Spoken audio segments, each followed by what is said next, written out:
تحفہ آپ کو دینا چاہوں گا، اور یہ وہ تحفہ ہے جو آج بھی کعبہ کے غلاف پہ لکھا ہوا ہے۔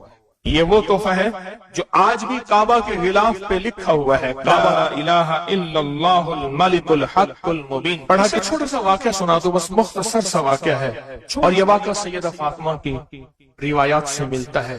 سیدہ فاطمہ کے پاس سائلین آتے تھے، ضرورت مند آتے تھے، سخاوت کا گھرانہ، سخیوں کا گھرانہ ہے، ضرورت مند آتے تھے سخاوت کے گھر پہ۔ سیدہ فاطمہ کی بارگاہ میں جتنے لوگ آتے تھے جن کے رشتوں کے مسائل ہوتے تھے، رزق کے مسائل ہوتے تھے، اور گھریلو کوئی الجھنیں، کوئی ناکامیاں، کوئی پریشانیاں، حالات کی بندشیں، گھریلو مسائل، صرف گھریلو مسائل، وہ بیٹی کا رشتہ ہے، وہ اس کا بسنا نہیں ہے، وہ شوہر اور میاں بیوی کی ناچاکی ہے، سسرال کی طرف سے سختی ہے، کوئی تلخی ہے، کوئی مشکل ہے، کوئی مسائل ہیں، کوئی حالات کی تنگی ہے۔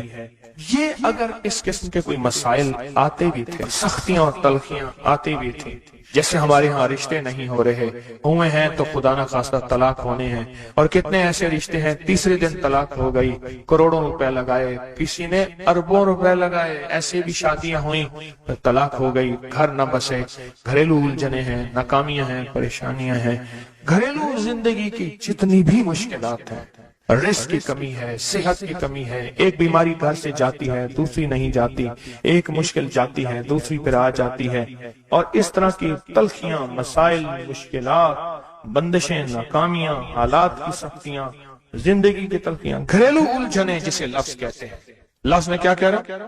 گھریلو الجھنیں جس کو لفظ کہتے ہیں۔ یہ عمل گھریلو الجھنوں کے لیے سیدہ فاطمہ کا معمول تھا، جس روایت سے مجھے یہ روایت ملی ہے، گھریلو الجھنوں میں ان کی زندگی کے معمولات میں تھا۔ آپ بتاتی تھیں کہ یہ عمل پڑھیں۔ ایک درویش نے مجھے اس عمل کی خصوصی اجازت دی، خلافت بھی تھی، حضرت شیخ انظر شاہ کشمیری رحمت اللہ علیہ نے خلافت بھی تھی، اور ایک رسالے میں یہ مضمون کے ساتھ یہ عمل بھی چھپا ہے، یہ عمل چھپا ہے الحسن میں، اس دور میں مضمون بھی چھپا اور یہ عمل بھی چھپا تھا۔ انہوں نے جو اجازت دی تھی، فرمایا تھا جدا جدا کر کے پڑھنا طاقت بڑھ جائے گی۔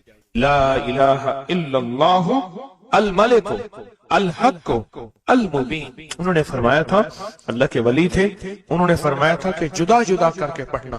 گھریلو الجھنوں میں سیدہ فاطمہ، سیدہ کائنات، حسنین کریمین کی والدہ محترمہ، اور کائنات میں جتنی خواتین ہیں ان کی سردار، اور میں سیدہ فاطمہ کے بارے میں کہا کرتا ہوں یہ خاتون اول ہے پوری کائنات کی۔ کہتے ہیں نا خاتون اول ملک کے وزیر اعظم کی بیوی ہوتی ہے، سارے ہمارے لیے قابل احترام ہے، لیکن یہ خاتون اول ہے ساری کائنات۔ میرا تو یہ یقین بھی ہے، عقیدہ بھی ہے، اور ہے تو میرے خیال میں ٹھیک ہے، خاتون اول ہے سیدہ فاطمہ رضی اللہ تعالی عنہا۔ تو میں آپ کی خدمت میں عرض کروں، یہ وہ بتاتی تھی گھریلو الجھنوں، گھریلو الجھن، اس کے بڑے تجربے ہیں، لیکن اس کا وظیفہ نہیں پڑھنا۔ جو میں تجربہ بتا رہا ہوں، اب اس کو وظیفہ پڑھیں، سینکڑوں پڑھیں، ہزاروں پڑھیں، لاکھوں پڑھیں، کروڑوں پڑھیں، اس کا وظیفہ کریں، ضرور کریں اس کا وظیفہ۔ لا الہ الا اللہ کیا لکھو؟ الحق المبین۔ اس کو جدا جدا کر کے مجھے جس درویش نے اجازت دی تھی، اس کو پڑھنا نہیں ہے، اس کو تصور سے لکھنا ہے۔ یہ ذرا نقطہ یاد رکھیں، یہاں ذرا تھوڑی سی آپ کی توجہ چاہیے۔ پڑھیں گے تو لکھیں گے، لیکن پڑھنے سے مراد اس کی تسبیح، اور اس کی تسبیح ہیں، کتابوں میں روایات ہیں، وہ آپ کر سکتے ہیں، لیکن اس وقت جو میں آپ کو عمل بتا رہا ہوں، اس وقت جس عمل کی آپ کو اجازت دے رہا ہوں، وہ عمل ہے اس کو تصور میں لکھنے کا عمل ہے۔ وہ عمل مجھ سے ذرا تھوڑی سی توجہ سے لے لیں۔ آپ جس زندگی کے گھر کے جس مسئلے کو حل کرنا چاہتے ہیں، اس کے اوپر تصور ہی میں اس کو لکھیں۔ چلو آپ ایسا کریں، آپ کی اولاد ہے، گھر ہے، اس کے اوپر لکھیں، ذرا تصور میں لکھیں، لا الہ الا اللہ الملک الحق المبین۔ اچھا، یہ تصور پہلے تھوڑا کمزور ہوگا، پھر ایک وقت آئے گا یہ تصور مضبوط سے مضبوط تر ہوتا جائے گا، یہ تصور مضبوط سے مضبوط تر ہوتا جائے گا۔ تھوڑی سی توجہ کی ضرورت ہے، آپ ذرا رک گئے ہیں میری بات کو۔ آپ کہیں گے ورد کراؤں گا، میں نہیں کراؤں گا، آپ کہیں گے تسبیح بتاؤں گا، میں نہیں بتاؤں گا، مجھے جو عمل جیسے ملا میں تو میں پہ ویسے پہنچاؤں گا، مجھے جو امانت جیسی ملی میں ویسے پہنچاؤں گا، میں نہیں بتاؤں گا۔ آپ کہیں گے لکھ کے ہم آٹے میں گھوم دیں، میں کہوں گا نہیں۔ آپ کہیں گے لکھ کے بوتل میں پی لیں، میں کہوں گا نہیں۔ جو ملا ہے میں پھر وضاحت کروں۔ مختلف ہماری روحانیت عملیات کی کتابوں میں اس کی مختلف ترکیبیں لکھی ہیں۔ جو مجھے ترکیب ملی ہے میں وہ آپ کی خدمت میں عرض کروں گا، اور وہ اکسیر ہے اور تیر ہے، اور تیر بھی ایسا ہے کہ بے خطا تیر ہے، نشانہ ہے، زبردست نشان، کمال چیز۔ اس کو صرف 3 بار لکھنا ہے۔ اب لکھنے کی ترکیب میں بتاتا ہوں، آسان بالکل۔ آپ نے کھپ لیا، اب آسان بتاتا ہوں۔ یہ دیکھیں، آپ نے ایک کام کریں، صرف اس کو پہلے لکھا ہوا دیکھ کے اپنی آنکھوں میں سمو لیں، سمو کے اس کی آپ کے پاس آنکھوں میں بن جائے گی سٹیمپ، مہر۔ اس سٹیمپ کو وہیں سٹیپ کریں، بہت کام ہی ختم ہو گیا۔ دیکھیں، قلم سے لکھنے میں بڑی دیر لگتی ہے، مہریں بنا بنا کے مہریں لگاتے جاؤ، مہریں لگاتے جاؤ، مشکل ہے کوئی؟ اس نقش کو پہلے اپنی آنکھوں میں سموئیں، دل میں سموئیں۔ بہت طاقتور نقش ہے، کعبہ کے غلاف پہ لکھا ہوا ہے، اور اس کی بڑی طاقت ہے، الملک الحق المبین۔ اور پھر ادھر کلمہ ہے، لا الہ الا اللہ الملک الحق المبین، لا الہ الا اللہ الملک الحق المبین۔ آنکھوں میں اس کو آنکھوں میں لے لیں، اس کا عکس لے لیں، آنکھوں میں اس کا عکس لے لیں۔ چلو یہ بتا دیں، جس بندے نے کسی بندے کو قتل کیا ہو اس کی آنکھوں میں کس کا عکس ہوتا ہے؟ قاتل کا عکس ہوتا ہے، اور وہیں سے قاتل کے عکس کو نکال کے اسی وقت دکھا دیتا ہے۔ جو قاتل جس نے کسی کو قتل کیا ہے جب وہ مرتا ہے اس کی آنکھوں میں اسی کا عکس ہوتا ہے۔ کسی نے سنا یہ واقعہ؟ آپ صرف اپنی آنکھوں میں عکس لے لیں ان لفظوں کا۔ کیا کریں؟ لکھ کے گاڑی میں لگا دیں، لکھ کے دفتر پہ لگا دیں، لکھ کے کچن پہ لگا دیں، لکھ کے سامنے لگا دیں، لکھ کے، اچھا یاد تو ویسے ہی ہو جائے گا، لیکن اس کو اپنی آنکھوں کے عکس میں لیں، اپنے دل کے اندر اتاریں، اور دل پہ اتار کے اس کو آنکھوں سے ظاہر کریں، اور جس کے وقت کو اچھا سمجھتے ہیں کہ جس کا وقت اچھا ہو جائے اسی پہ ایسے تصور میں اس کا عکس لگا دیں اس کی پیشانی پہ۔ کہیں آپ چاہتے ہیں کہ وقت نصیب ہو، اولاد کا مقدر ہو، نصیب ہو، رحمت ہو، عزت ہو، برکت ہو، بیوی، گھر، بہن، بیٹی، ماں، کوئی نعمت گھریلو زندگی میں، اچھا کہیں گڑبڑ ہو رہی، وہیں اس کا عکس لگا دیں، اور اس کا عکس لگا کے کہیں، اے اللہ کا کلام میرے بس میں نہیں، تو اپنا کرشمہ دکھا۔ اے اللہ کا کلام میرے بس میں نہیں۔ کتنے بزرگ ایسے گزرے ہیں، کسی نے تعویذ مانگا اور لکھ کے دے دیا، اللہ میں جانتا نہیں، یہ مانتا نہیں، تیرا بندہ ہے تو اس کا کام کر دے، اللہ اس کا کام ہو گیا۔ ایک بزرگ تھے، سنو، ایک بزرگ تھے، کہیں سفر سے آئے تو ان کا سوار بھی تھا، گدھا بھی تھا، کسی نے ان کو گھر دے دیا تو گدھا بھی، بارش شروع ہو گئی، سردی تھی تو گدھا جو ہے وہ بھی اندر کمرے میں آ گیا، وہ بھی آ گئے، تو ادھر جو ہے اس کی زچگی تھی، درد ذہ شروع ہوا، اس نے کہا بابا جی کوئی تعویذ دے دو، انہوں نے تعویذ لکھ کے دے دیا کہ یا اللہ میں بھی اور میرا گدھا بھی محفوظ ہو گیا، تو جان تیرا بندہ جانے اس کا کام کر دے۔ وہ تعویذ کام کر گیا، آج بھی وہ تعویذ کام کرتا ہے، آج بھی کام کرتے ہیں۔ ہماری روحانیت کی کتابوں میں اور ابکری میں بھی چھپا ہے، فارسی کا شعر ہے۔ یہ تو بول کام کرتے ہیں، سوچو اللہ کا کلام کیا کام کرے گا؟ یہ تو بول کام کرتے ہیں۔ اس کو اپنے دل میں نقش کریں، دل کے اندر اس کا عکس لائیں، اس کا نقش لائیں۔ سیدہ فاطمہ کا میں آپ کو عمل بتا رہا ہوں، محمد آل محمد کے وظائف بتا رہا ہوں، اور سیدہ کا عمل ہے، ان کے گھر میں جب بھی کوئی الجھنوں کا مارا ہوا، کوئی خاتون آتی تھی، آپ یہی فرماتی تھی اور یہی عمل دیتی تھی، یہی وظیفہ دیتی تھی، یہی تسبیح دیتی تھی۔ بات سمجھ آ گئی یا رہتی ہے؟ پکی بات ہے، 100% سمجھ آ گئی؟ آپ اس کو نا، آپ ایسا کریں، آپ اس کو ایسا کریں، میرے اوپر نقش لگائیں، نشانے لگائیں، ٹرائی کریں نا، یعنی یہیں سے کام شروع کر دیں، اور یہ نیت کریں کہ یا اللہ یہ جو فقیر بیٹھا ہے، اس عمل کا نور، اس کی برکتیں، اس کی خیریں اس فقیر کو عطا کر دیں، میری پیشانی کے اوپر لگائیں اس ٹائم پہ، اور میں آپ کی پیشانی پہ لگا دوں، اور پوری دنیا میں جتنے لوگ مجھے دیکھ رہے ہیں میں ان کو نہیں دیکھ رہا، میں انشاءاللہ اللہ کے خزانوں بھیج رہا ہوں، فرشتوں کو دیتا ہوں، فرشتوں جا کے لگا دو، فرشتے لگا دیتے انشاءاللہ۔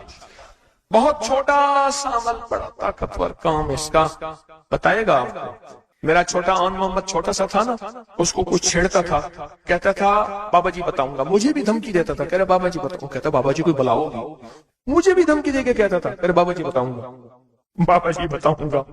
تو یہ وظیفہ بتائے گا انشاءاللہ، یہ وظیفہ ہم کو بتائے گا کہ اس کا نقش کی طاقت اور تاثیر کیا ہے، کیا ہے۔ جو صبح اور شام یہ 3 صورتیں پڑھ لے، فرمایا یہ تمہیں ہر چیز سے کافی ہوگی۔ حضرت عائشہ صدیقہ رضی اللہ تعالی عنہ سے روایت ہے کہ آپ نے فرمایا جب بستر پر سونے کے لیے تشریف لاؤ اپنی دونوں ہتھیلیوں کو اکٹھا فرماتے۔ آپ جب بستر پہ سونے کے لیے تشریف لاتے اپنی دونوں ہتھیلیوں کو اکٹھا کرتے۔ اب آپ دیکھیں یہ عمل ہے۔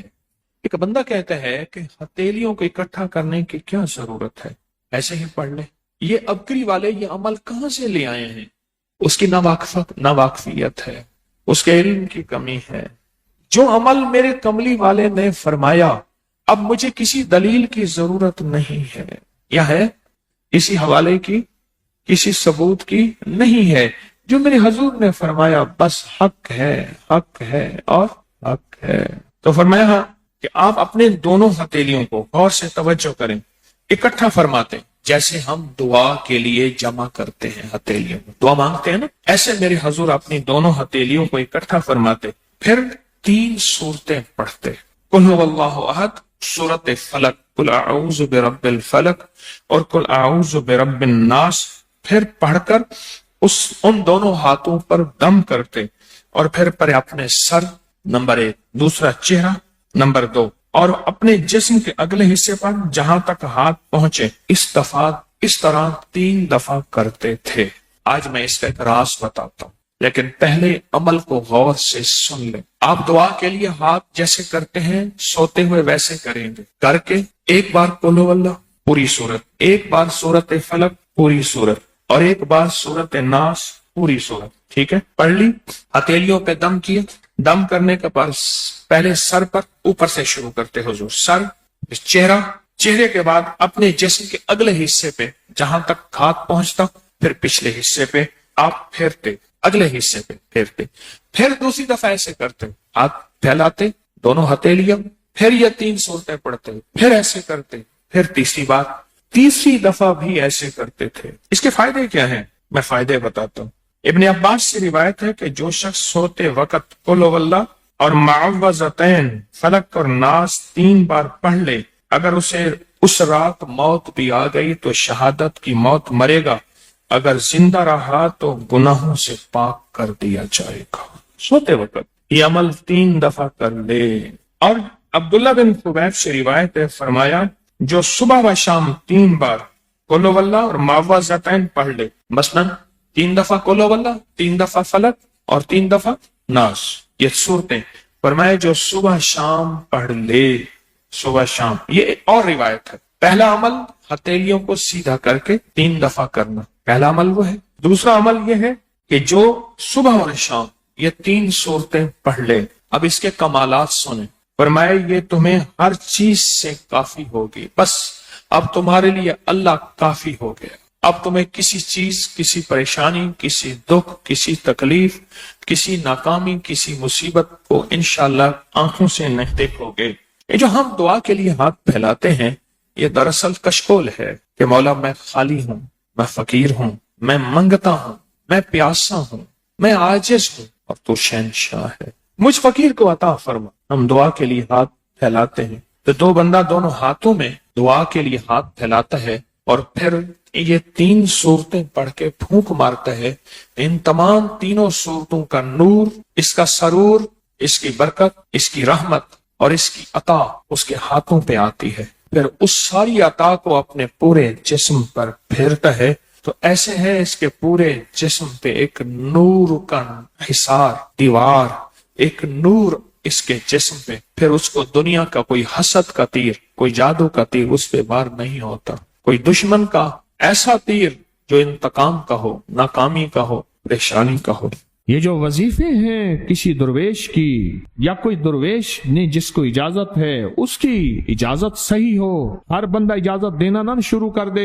اجازت کے پیچھے نسبتیں چاہیے، ان نسبتوں کی طاقت چاہیے. وہ جو اجازت ملتی ہے اس اجازت کے اندر جو تاثیر ہوتی ہے، اس میں جو کمال ہوتا ہے، اس میں جو اندر کی کیفیتیں ہوتی ہیں، اس اجازت سے نسلوں میں تونگری، دولت، رزق، عزت، صحت ایسے بارش کی طرح برستی ہے. میرے جو مرشد تھے حضرت خواجہ سید محمد عبداللہ حجویری رحمت اللہ علیہ، میرے مرشد جو تھے وہ حضرت داتا صاحب کی سچی آل میں سے تھے. مجھے جاتے جاتے انہوں نے اجازت دی 1991 ستمبر میں، اور مدینہ منورہ فرمایا میں جا رہا ہوں، بس اب بقی میں، اور بقی کے اندر جا کے سو گئے. اب بھی میں مرشد کے ہاں جاتا ہوں تو جنت البقی کے قبرستان میں ان کی نسبتیں دیکھیں کتنی اونچی ہیں. پھر وہ نہیں، 26 بڑی ہستیوں نے مجھے خلافتیں، اجازتیں دیں، 26 سے بلکہ زیادہ اجازتیں اور خلافتیں دیں، اور ان کی توجہات ہیں، ان کی پیچھے دعائیں ہیں، اور پیچھے کامل کے ہاتھ ہیں. یہ روحانیت کی نسبتیں ہوتی ہیں،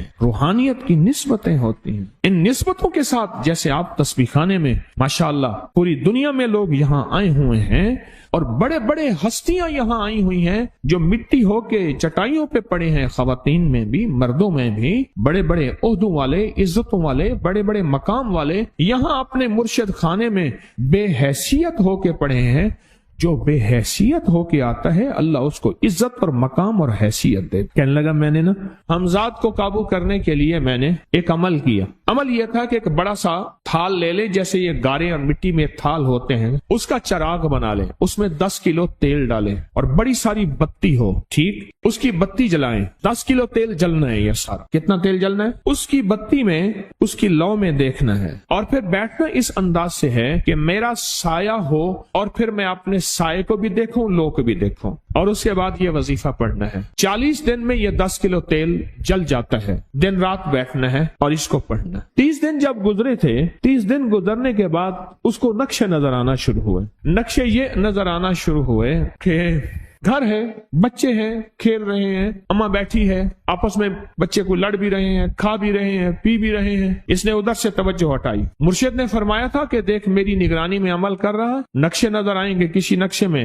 نہ توجہ کرنا نہ خوف کرنا. خوف بھی آئے گا، چیزیں بھی آئیں گے، نہ کرنا، بس نہ کرنا. دوسرے دن اوپے سے نظر آیا، پھر بچے ہیں کسی باغ میں کھیل رہے ہیں، ایک بچہ پھر گم ہو جاتا ہے، ماں روتی ہے، اتنا روتی ہے اس کو رونا آ جاتا ہے. پھر خیال آیا مرشد نے فرمایا تھا کسی توجہ نہ کر، یہ کیا نقشہ شروع ہو گیا. اچھا پھر 2 دن کے بعد نقشہ آیا، بچے کھیلتے کھیلتے کھجور پہ چڑھ گئے، ایک بچہ جو اوپر سے گرا اس کے بازو ٹوٹ گئی، لات ٹوٹ گئی. اب پتہ چلا وہ تو مر گیا. اب اس کی میت پہ جو اماں نے بین ڈالے، جو ابے نے روئے اور گھر کی مائیاں روئیں. اصل اس کو وظیفے سے ہٹانا تھا، اور اس کی نظر جو وہ وہاں ہے وہاں سے نظر سے ہٹانا تھا. پھر اس کو مرشد کا خیال آیا کہ توجہ نہیں ہٹانی، دھیان نہیں ہٹانا. پھر خیال آیا جب مرشد کامل ہو فائدہ کبھی نہیں ہوگا جب تک یقین کامل نہ. اصل توجہ ہٹانی ہے، اور بہت زیادہ رونا، اور اتنا رونا کہ سرکار کا خیال آیا. بچے کو لے جا رہے ہیں، اس کی میت پھر قبر کھود رہے ہیں، پھر اس کا یہ کر رہے ہیں. رونا اتنا کہ اس کے آنسوں، رونے کی کوئی کیفیت تھی مائیوں کی. 2 دن ابھی رہتے تھے 40 دن میں سے. تو پھر وہی گھر نظر آیا، بچے کھیل رہے ہیں. شوہر آیا، اس نے آ کے کہا مجھے روٹی دو. اس نے کہا گھر میں تو کچھ بھی نہیں ہے، لکڑیاں ہی نہیں ہیں، آپ نے کچھ دیا ہی نہیں. میاں بیوی کی لڑائی ہو گئی. اس نے کہا پھر ٹھیک ہے میں آج سب کو جلا دے. اس نے کہا لکڑیاں لے آیا، ادھر ادھر سے لکڑیاں لا کے نہ سے اس نے وہ لکڑیاں جلائیں، بچوں کو اٹھا کے جو ڈالا آگ میں، جو چیخیں نکلی بچوں، دوسرے کو پکڑ کے ڈالا، تیسرے کو ڈالا، چوتھے کو ڈالا، آگ میں ڈالتا جا رہا ہے. مائی چیخ رہی ہے، کوہرام ہے، زندہ بچوں چھوٹے معصوموں کو آگ میں ڈال رہا ہے. ڈالتے ڈالتے کہنے لگے تو بچ گئی ہے بھائی، پھر پکڑ کے میں تجھے ڈالتا ہوں. جب اس کے ڈال کے کہنے لگا اب اس عامل کو تو بچ گیا ہے، ایسے اس کو ایسے ایسے پکڑنے لگا، اور پیچھے مرشد کا کھینچ کے تھپڑ اس کو آیا. جب کھینچ کے تھپڑ آیا سارا نقشہ ختم ہو گیا. اوہو، کہنے لگا یہ کیا تھا.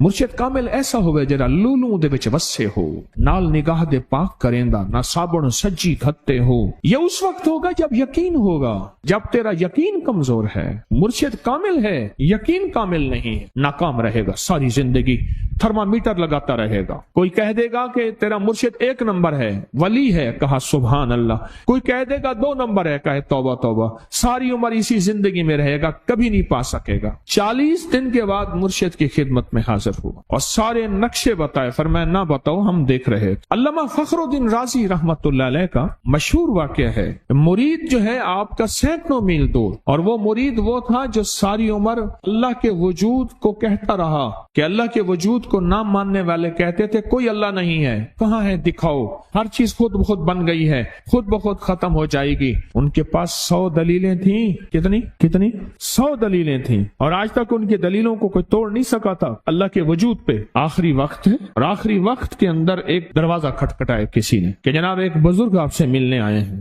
وہ بزرگ ان کے دوست تھے پرانے، اوہو آپ کا آخری وقت ہے، میں ملنے آیا۔ اور وہ بزرگ نہیں تھا، وہ شیطان کی شکل بن کے آیا تھا۔ اس نے آتے ہی وہ مسئلہ چھیڑ دیا، آج تک اس کی دلیلیں کوئی نہیں توڑ سکا تھا، یہ اس کی دلیل توڑ گیا۔ پہلی دلیل ٹوٹ گئی، اس نے دوسری دی اللہ ہے، اس نے 2 دلیل بھی توڑ دی کہ اللہ نہیں ہے، اس نے تیسری دی اللہ ہے، اس نے وہ اپنے علم کی طاقت وہ دلیل بھی توڑ دی، چوتھی 99 دلیلیں توڑی، ابھی ایک دلیل باقی رہتی ہے، اگر وہ بھی دلیل گئی تو یہ بھی کہتا ہے اللہ نہیں، اور آخری وقت میں رب کے وجود کا انکار کر کے خاتمہ خراب کر کے گیا۔ مرشد وضو فرما رہے تھے، دور کہیں میلوں میلوں دور اللہ نے اپنی طاقت قدرت سے نقشے ہٹائے سامنے سے، اور نقشے ہٹائے کہ تیرا مرید گیا، وہیں سے وضو کا پانی چلو بھر کے زور سے پھینکا، اور کانوں میں آواز آئی کیوں دلیلیں دے رہا ہے، تو نہیں کہتا میں نے اللہ کو بغیر دلیل کے مانا، تو دلیلیں دے رہا ہے، کیوں نہیں کہتا کہ میں رب کو بغیر دلیل کے مان۔ عمر رضی اللہ تعالیٰ عنہ امیر المومنین مسجد نبی میں خطبہ دے رہے ہیں، حضرت ساریہ صحابی تھے، وہ اس لشکر کے سپہ سالار تھے، میلوں سے میلوں سینکڑوں میل دور ایسے نقشے ہٹے، اور خطبے کے دوران انوکھی بات کہہ دی، یا ساریہ الجبل، ساریہ پہاڑ کے پیچھے دیکھ دشمن وہاں سے حملہ کر رہا ہے، اور پھر خطبہ شروع کر دیا۔ جمعہ کا خطبہ تھا، لوگ حیران، یہ امیر المومنین نے کیا فرما دیا؟ جب حضرت ساریہ کا قافلہ آیا واپس تو فرمایا فلاں وقت فلاں لمحے فلاں وقت میں، جمعے کے دن فلاں لمحے میں امیر المومنین آپ کی آواز آئی تھی، اگر نہ آتی تو دشمن نے پیچھے سے مقابلہ حملہ کر دیا تھا اور ہمیں کاٹ کے رکھ دیتا، ٹوٹے ٹوٹے کر دیتا۔ آپ کی آواز آئی، ساریہ پیچھے دیکھ دشمن حملہ کر رہا ہے پہاڑ کے پیچھے، یا ساریہ الجبل۔ یہ میں آپ کو حوالوں سے